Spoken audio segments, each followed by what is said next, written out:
का 1 2 3 dot dot का कौन सा पद 25 है। तो आपको इस प्रकार का प्रश्न 10वीं में बहुत बार पूछा जाता है। तो ऐसे प्रश्न को हल कैसे करते हैं चलिए जानते हैं। तो इस प्रश्न को हल करने के लिए हम लोग हल लिखेंगे, ठीक है। हल लिखने के बाद इसमें हम लोग समझेंगे कि इसका पहला पद है उसको लिख देंगे।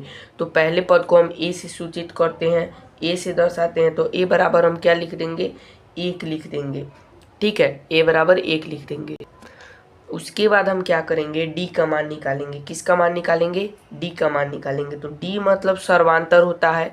तो सर्वांतर हम कैसे निकालते हैं, ये जो दूसरा पद है उसमें से पहले पद को घटा लेते हैं। तो दूसरा पद है 3 और पहला पद है 1। तो इसमें हम 3 में से 1 को घटा देंगे, बराबर में आ जाएगा 2, ठीक है।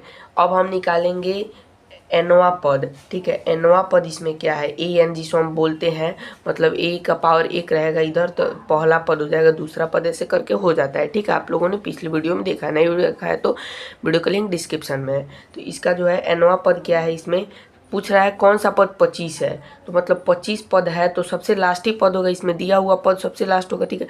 कौन सा पद 25 है, ठीक है। इसमें मतलब क पर आ रहा है 25 कितने है, जैसे में 3 पर 5 आ रहा है तीसरे पद पे, तो कौन सा पद 25 है। तो एनवा पद हमारा हो जाएगा 25, ठीक है। अब इसमें हमारा एनवा पद क्या हो जा रहा है 25। तो इसमें हम लोगों को फॉर्मूला लगाना है, क्या लगाना है जानते हैं आप लोग। तो चलिए इसको फॉर्मूला लगाते हैं हम लोग।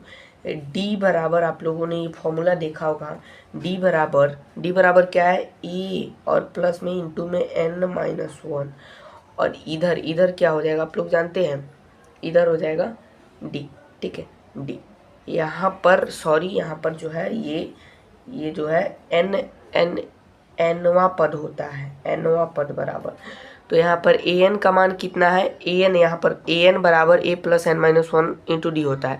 तो ए एन का मान है हमारा 25, एनवा पद का मान है 25। तो हम लोग रख देंगे 25 बराबर, ठीक है। ए का मान कितना है 1, तो 1 और प्लस है तो प्लस, और n-1 है तो n-1 रहने देंगे। इंटू में डी का मान कितना दिया है, 3 - 1 बराबर 2 दिया है, ठीक है। 2 निकाले हम लोग तो 2 लिख देंगे। अब देखिए 1 को इधर प्लस में है तो पक्षांतरित करेंगे तो इधर आ जाएगा, तो 25 - 1 माइनस में आ जाएगा, पक्षांतरित करने पर फिर बचेगा इधर n-1 और इंटू में 2। तो ये हो जाएगा 24 बराबर में क्या हो जाएगा इधर n-1 और ये हो जाएगा 2। ये आप लोगों ने समझ लिया। अब देखिए अभी 2 गुना में इधर आएगा तो भागा में, ये सब विधि आप लोग नहीं सीखे हैं तो मेरे डिस्क्रिप्शन में वीडियो का लिंक है, देख लीजिएगा। 24 से 2 काटेंगे कितना आ जाएगा, 2 आ जाएगा, और बराबर में हो गया n-1, ये बच गया, केवल यहीं बचा है, ठीक है।